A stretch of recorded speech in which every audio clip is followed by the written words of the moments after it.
then we're going to tell something. We can't waste time. We got to talk and tell what we know. Not what we heard, but what we know.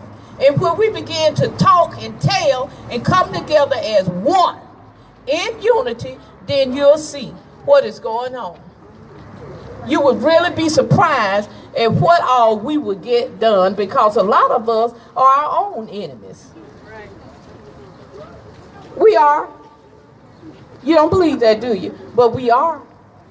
And when we take the time to really begin to talk, I guarantee you no more of our children will be laying in the streets. No more of our daughters will be raped, mutilated. There will be no more unwed mothers or sons. When we begin to teach our children what God told us to teach, he said, call for the weeping, wailing women and teach them how to mourn. That's it.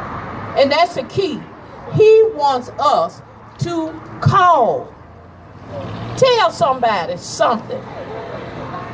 And when we begin to talk and tell and make an example of what we need to be doing, I guarantee you, you will see a change in violence in our community, in our home, in our churches, in our walk, in everything, even in our schools. You seen the devastation in the schools here lately? Last week they closed 2 schools in Birmingham because of bomb threats. 2. Sin is not skin, it's just sin. People that are wrong, it ain't got nothing to do with color, they just wrong.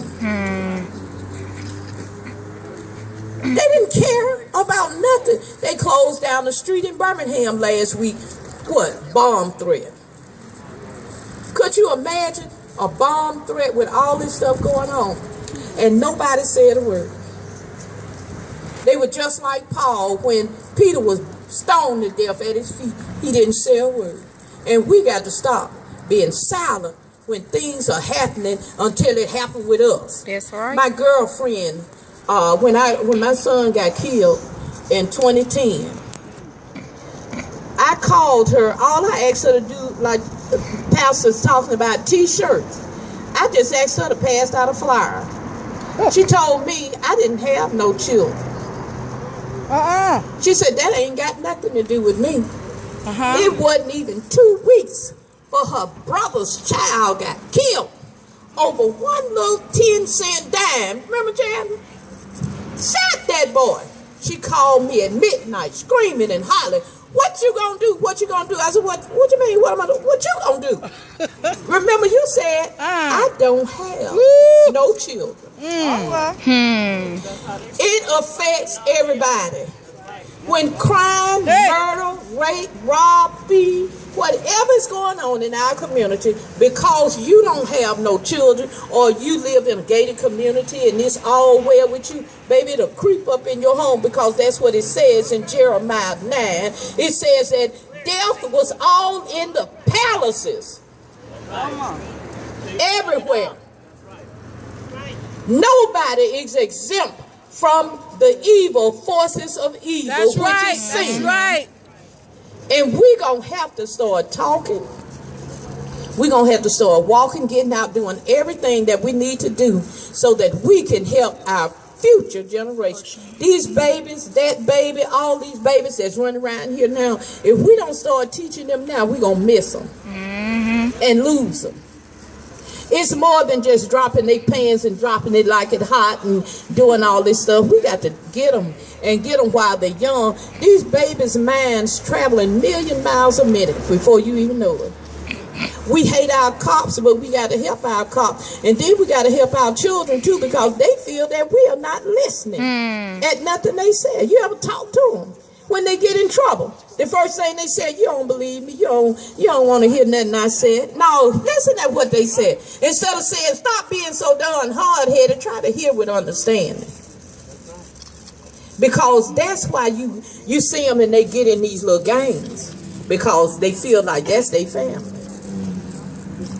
When your child come home and they go in the room and they don't want to talk to you, you better see who they talking to. When they on the internet and they texting and going on, you better see who is texting them. When they say that they don't want to see you and they don't want to do this, they don't want to eat, you know the first thing that a person does, it's sun, moon, and all them, they change their way of eating. So you got to pay attention to what's running around you and in your house. This is in our house. Not only is it in our house, it's in our churches. You got to start these programs in the church. All right. In the community centers, everywhere. You got to do it all. That's it. It takes the whole group of us. He said, call, and let them know what is going on. Yeah. When you begin to let them know what's going on, I guarantee you, we will have less death, less murder, less robbery. And then and little girls, when your mom and dad ain't at home, stop letting Junebug come up in there, looking in your house. Because that same little Junebug could come and rob your mama's house and take it to the corner store and sell what it is. And then your mama go in there and look at her stuff, and most of the time she can't get it. Don't do that. Don't bring him in there. If he ain't respectful enough of you to come when your mama and daddy is home, then leave little Junebug out there where he is. All right. You got to stop it. Because there are so many ways that the enemy creep up in our homes. And a lot of it is from us and what we say and the things that we do. When mama ain't at home, you don't tell folks she ain't at home. If daddy working night, don't tell folks you there all night by yourself. Shut your mouth. Come on now. When it come time to tell, that's the time you need to tell. When you see Junebug crawling through somebody's window. That's it. Instead of saying, oh, it ain't got nothing to do with me. Baby, he got yours on the list. He gonna wait until you forget about it and then come. And that's what he do. Yeah, he wanna do what he wanna do right now.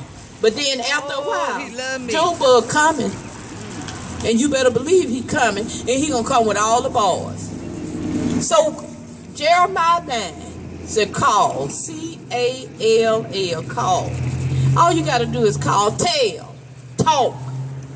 If you say no more, then let it be no more.